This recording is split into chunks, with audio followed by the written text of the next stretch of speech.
মাশাআল্লাহ, আলহামদুলিল্লাহ।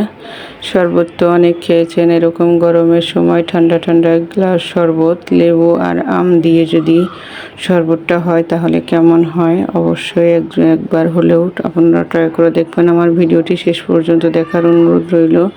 দেখলেই বুঝতে পারবেন একটি সিক্রেট জিনিস আছে এই ভিডিওতে, যে কেন আমার রাস্তার ভাইদের এত শরবত মজা হয়, কি দিলে আমি সেই উপকরণটি আজকে দিয়ে দেখাবো। তো প্রথমে আমি আমগুলোকে ভালো করে ছিলে নিচ্ছি। আর এই শরবতটাকে আমি লেবু দিয়েও বানিয়েছি। আপনারা শেষ পর্যন্ত ভিডিওটি দেখলে বুঝতে পারবেন। আমার ভিডিওটি শুরুতে একটি লাইক দিয়ে দেখবেন। আমার আপু ভাইয়েরা, আপনাদের কাছে অনুরোধ থাকলো ভিডিওর কোনো একটু অংশ যদি ভালো লেগে থাকে অবশ্যই সাবস্ক্রাইব করে আমার পাশে থেকে যাবেন।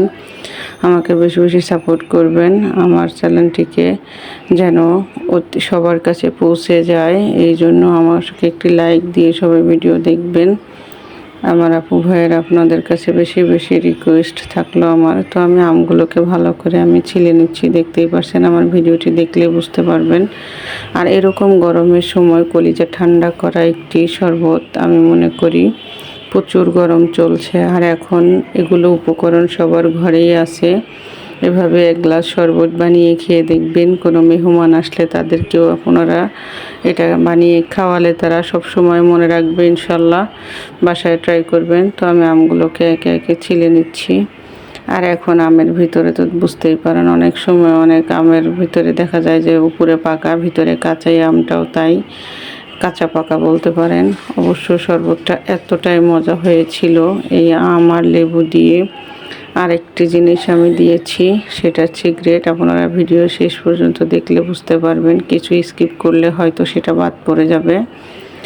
আমরা সবার সেটাকে চিনি, কিন্তু কখন কোথায় ব্যবহার করা লাগে হয়তো অনেক সময় জানি না। তো আমার আপু ভাইরা দেখুন, আমি আমগুলোকে ভালো করে ছিলে নিয়েছি। এখন ভালো করে পিস পিস করে আমি এগুলাকে কেটে নেব। আর যেহেতু আম জিনিস 2 হাত দিয়েই কেটে খেতে হবে, 1 হাত দিয়ে তো কাটা যাবে না। আমি ভালো করে আমগুলোকে কেটে নিচ্ছি। আমি ট্রাই করছিলাম যে 1 হাত দিয়ে দেখি পারি কিনা, তো দেখি না, পারছি না। তো আমি এভাবে সবগুলো আম কেটে নিলাম মাশাআল্লাহ। আর আমগুলো কয়েক আইটেমের হয়েছে, একটা বেশি পাকা, একটা কাঁচা আছে একটু, তো কাঁচা পাকা বলতে পারেন সবাই। আর এই শরবতটা যে এত মজা লাগবে আমি কখনো ভাবতেও পারিনি। অনেক মজাদার হয়েছিল। এখন আমের সিজন চলছে, এভাবে শরবত বানিয়ে খেয়ে দেখবেন। আমি এখন একটা লেবু নিয়ে নিয়েছি। প্রথমে আমি লেবুটাকে 4টা পিস গোল আকারে কেটে রেখে দেব। এটাকে আমি পরে কাজে লাগাবো, আপনারা ভিডিওটি দেখলে বুঝতে পারবেন। এখন আমি এগুলাকে পিস পিস করে নিচ্ছি। মাঝখানে শিরাটা ফেলে দেওয়াই ভালো। লেবু যখন চিপবো তখন চিপতে সুবিধা হবে, রসটা বের করতে সুবিধা। আমি এভাবেই সবসময় লেবু কাটি, মাঝখানের ইটা ফেলে দিই। তো মাশাআল্লাহ আমার লেবুগুলো কাটা হয়ে গেছে, আমগুলোও রেডি হয়ে গেছে। এখন আমি একটি ব্লেন্ডারের জারে আমি আমগুলোকে ঢেলে দিলাম। এখন দিয়ে দিলাম লেবুগুলো চিপে। আপনারা এটা পরেও দিতে পারবেন, কিন্তু আমি আগেই দিয়ে দিয়েছি, তাহলে মিশ্রণটা বেশি ভালো হবে। এই জন্য সবগুলোকে লেবু চিপে নিচ্ছি। আমার ছেলে মেয়েরা, আমার হাজব্যান্ড অনেক পছন্দ করেছিল শরবতটি। আপনারাও খেয়ে দেখবেন, অনেক মজার একটি শরবত। আর এখন তো গরম, দেখতে পাচ্ছেন আমি বরফ নিয়ে নিয়েছি। অবশ্য আমার এই পানিটা পুরোটা বরফ হয় নাই, কারণ এতটাই গরম, একবার রাখতে আবার বের করে বাচ্চারা খেয়ে ফেলছে। এই জন্য অর্ধেক বরফ হয়েছে আর অর্ধেক এখনও হয় নাই। আমি দিয়ে দিলাম পুরোটাই, ঠান্ডা পানি সহ বরফগুলোও দিয়ে দিলাম। আর শরবত, ঠান্ডা ঠান্ডা শরবত অবশ্যই মজা লাগে। আমি এখন সম্পূর্ণ বরফগুলো দেওয়া হয়ে গেছে, দিয়ে দিলাম। তো দেখুন মাশাআল্লাহ, দেখতে সুন্দর দেখা যাচ্ছে। এখন দিয়ে দিব একটি, যেটা আমি বলেছিলাম যে সিক্রেট। আমার ভাইরা যারা শরবত বিক্রি করে তারা এই উপকরণটা দেয় শরবতের ভিতরে, আর শরবতটা তাদের এত মজা হয়, আমরা ভাবি কি দিয়ে বানালো। তো দেখুন আমি পরিমাপ মতো 3 চামচ চিনি দিয়ে দিয়েছি। দিয়ে দিলাম বিট লবণ।